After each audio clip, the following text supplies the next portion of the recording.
students, in this session we will learn about the structure of one more special type of chromosomes called as lamp brush chromosomes. Last session we learned about the polytene chromosomes and its structure, and in this session we will learn about the structure of lamp brush chromosomes. Now this is how a lamp brush chromosome look like. You must be wondering why the name lamp brush chromosome.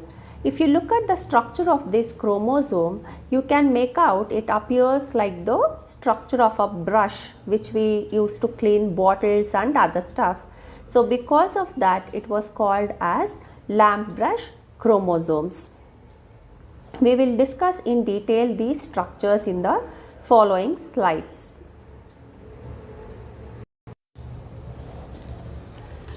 So in this session you will learn about the detailed structure of lamp brush chromosomes, and I am sure you are going to appreciate the complexity of these lamp brush chromosomes and its significance. So we learn the structure of these lamp brush chromosomes under these following headings. First we will learn like where do you find these chromosomes, what could be their size and how they are formed, followed by its structure and functions. Now these lamp brush chromosomes, they are found mainly in the oocytes of insects, sharks, amphibians, reptiles and birds, which basically produce large yolky eggs. At the same time they are also seen in invertebrates like sepia and echinaster, that is mollusks and echinoderms. So this was first discovered by Fleming in 1882 in axolotl larvae. These lamp brush chromosomes, they vary in their length, and they generally extend up to 1000 microns in length, or it could be even more in certain species, and width wise they vary up to 20 microns. Structurally, if you see, it will consist of two homologous chromosomes which are in contact only at certain points, which we call it as chiasmata.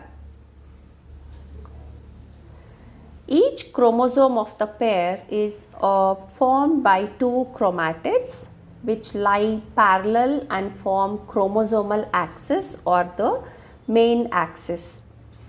Now this axis is differentiated into alternate regions of high density loops which are lightly colored and arise on both the sides of the chromosomal axis. The chromosomal axis, the chromomeres and this loop axis, they are all formed of DNA. The chromomeres are found in pairs, one chromomere on each chromatid.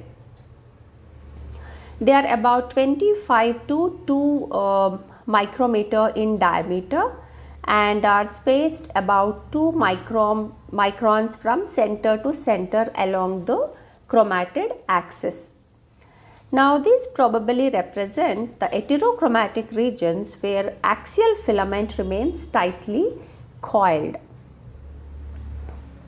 Now this will be clear to you when you look at these diagram wherein the lamp brush chromosomes are shown. Here you should see it is made up of two chromatids, and then only at these points you find them being in touch, and these are all called as the chiasma, and in rest of the thing they remain separated. And this region, when you enlarge and see, this is how the looping structure appears along the axis. Now this is the central axis around which the looping of this chromomere takes place, and because of these looping that it appears like a brush. Now here the size of the loops varies with an average of 9.5 micron in interchromomeric fibers, and these pairs of loops in these chromosomes give them this characteristic brush like appearance.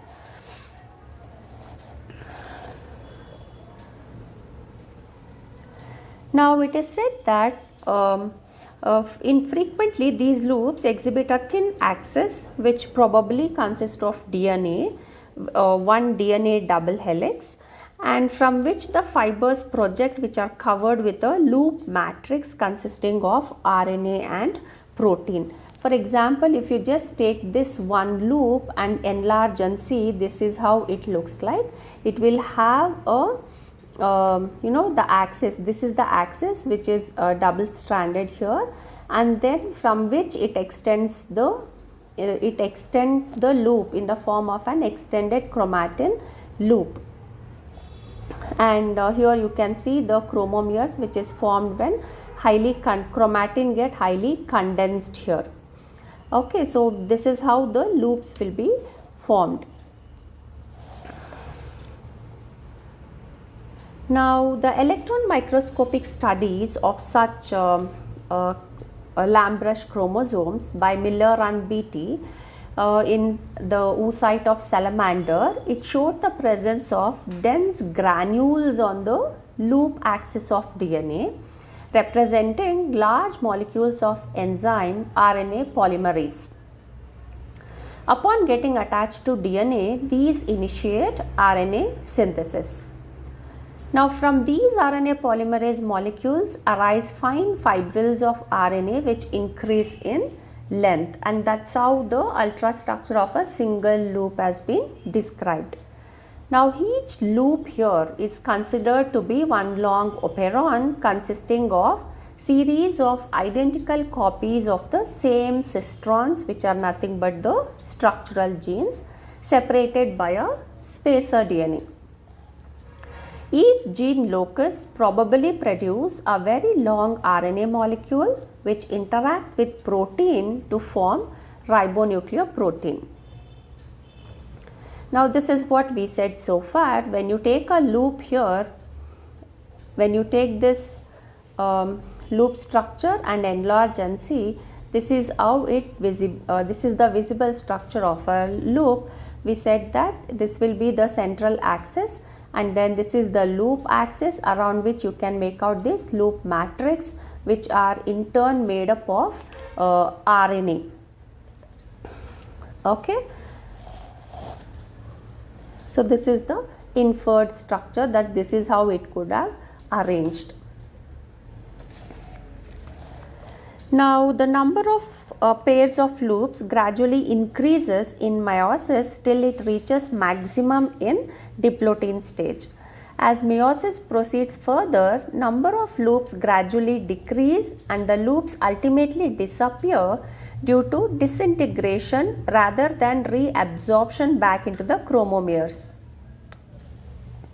According to one view, the loops were integral part of chromonematta, which are extended in the form of major coils.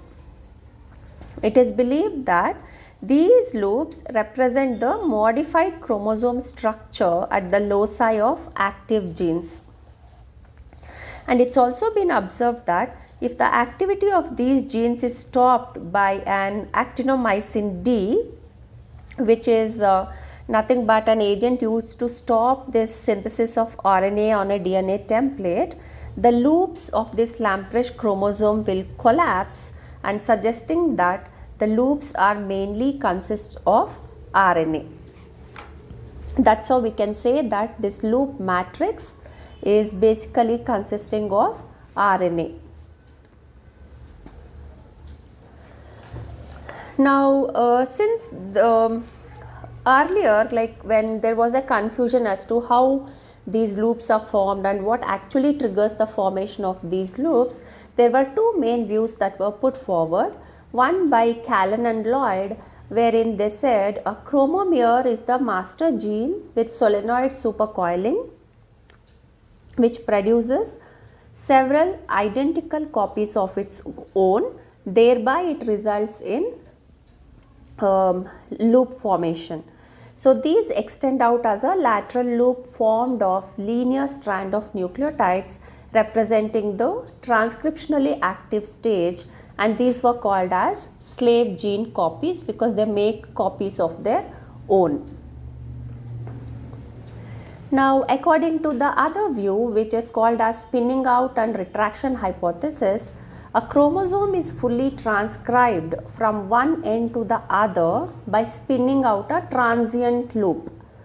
The new loop material spins out on one side of a chromomere at the thin end of the loop and returns to a condensed stage on the other side after completing the synthesis of RNA, and that's how it results in the formation of a loop on both the sides of the chromatid.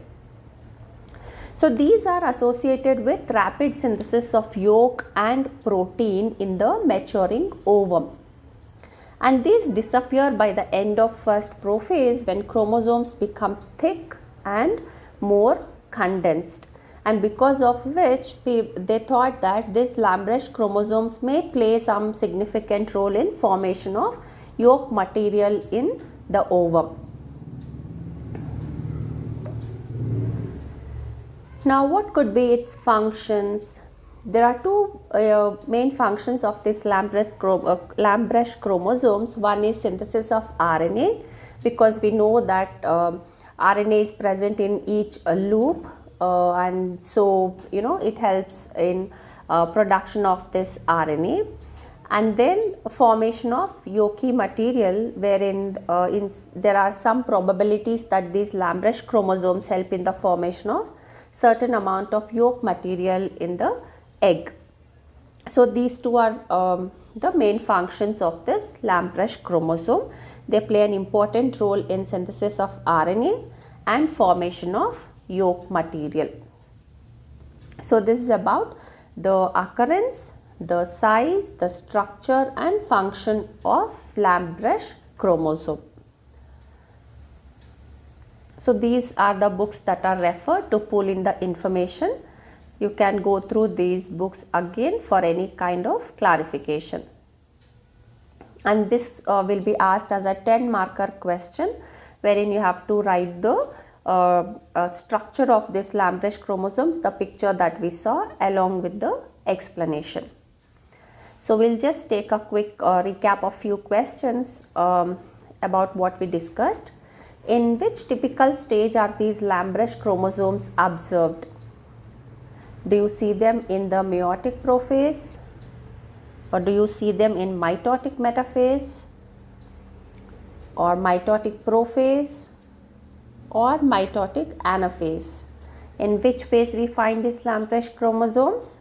They are mainly found in the meiotic prophase, so the answer is option A.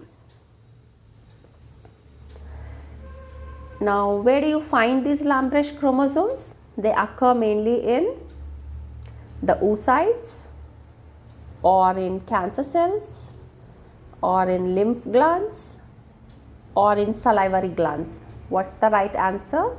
It is option A, the oocytes.